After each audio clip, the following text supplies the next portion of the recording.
Assalamualaikum warahmatullahi wabarakatuh. Sebagai seorang wanita, biasanya naluri lembut dan kasih sayang akan selalu tumbuh di dalam hatinya. Namun, tidak bagi para ratu ini. Mereka justru menjadi sosok kejam, tak berperasaan dan tak berperi kemanusiaan.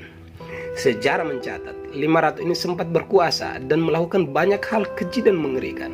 Siapa saja? Temukan jawabannya hanya di Suluh Muda.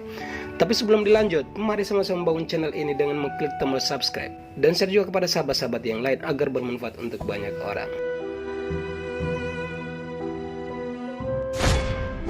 Wu Zetian, sang kaisar perempuan yang memerintah Tiongkok. Awalnya, Wu Zetian adalah permaisuri Kaisar Gaozong dari dinasti Tang yang memerintah daratan Cina sekitar tahun 700 sebelum Masehi. Namun memiliki kedudukan sebagai istri raja ternyata belum cukup bagi Wu Zetian. Dirinya kemudian membunuh suaminya, membunuh saudara perempuan, kakak laki-laki, istri raja yang lain, dan anggota dinasti Tang yang tersisa untuk mendapatkan tahta kerajaan.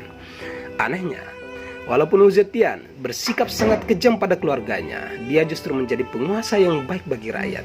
Selama masa pemerintahannya, Wu Zetian menjalin hubungan baik dengan kerajaan-kerajaan lainnya.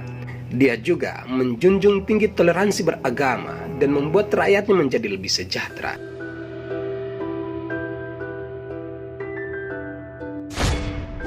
Ratu Isabel I dari Kassel. Di bawah kepemimpinannya, Isabel I dan Raja Ferdinand berhasil menyatukan hampir seluruh wilayah Spanyol pada tahun 1497. Baru setahun memerintah, Isabel I memaksa rakyat Yahudi dan Muslim untuk berpindah keyakinan menjadi Kristen. Tak hanya itu, Isabel bahkan mendirikan inkuisisi untuk mengadili orang-orang yang tertangkap basah masih menjalankan agama lamanya.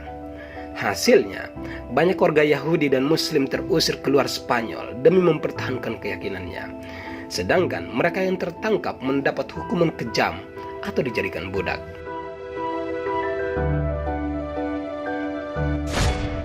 Ratu Mary I dari Inggris.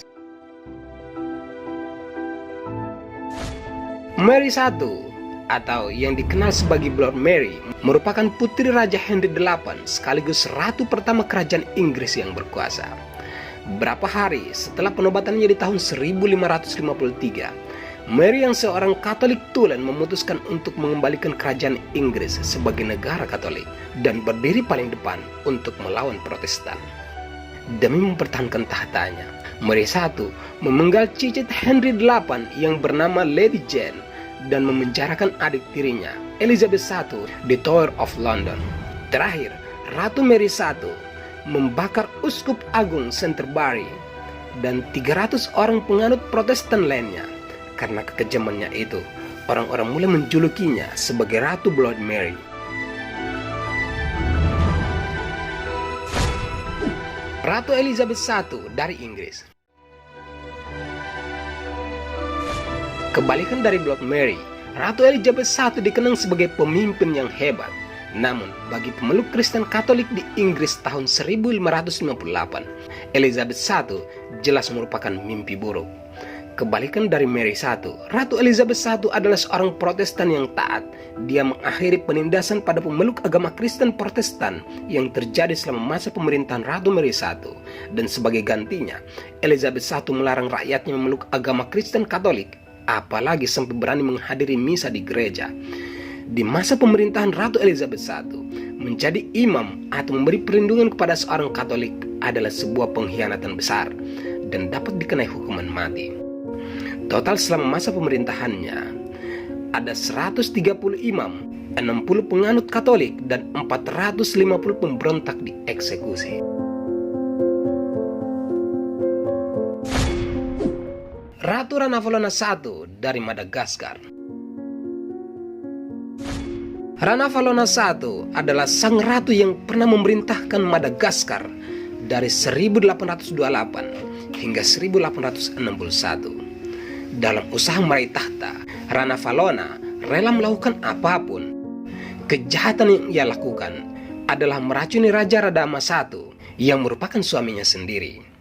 dan membuat ibunya mati kelaparan serta mengeksekusi pamannya. Setelah itu, Rana Valona I diangkat memimpin tahta menggantikan suaminya. Kejahatan lain yang ia lakukan adalah melarang semua hal yang berhubungan dengan Kristen. Dia juga menyiksa para penganut Kristen dan mengusir para misionaris asing untuk keluar dari wilayah kekuasaannya. Sahabat sulh muda, itulah 5 ratu yang terkenal licik dan kejam. Semoga semua ini dapat menambah wawasan kita tentang sejarah kerajaan di dunia.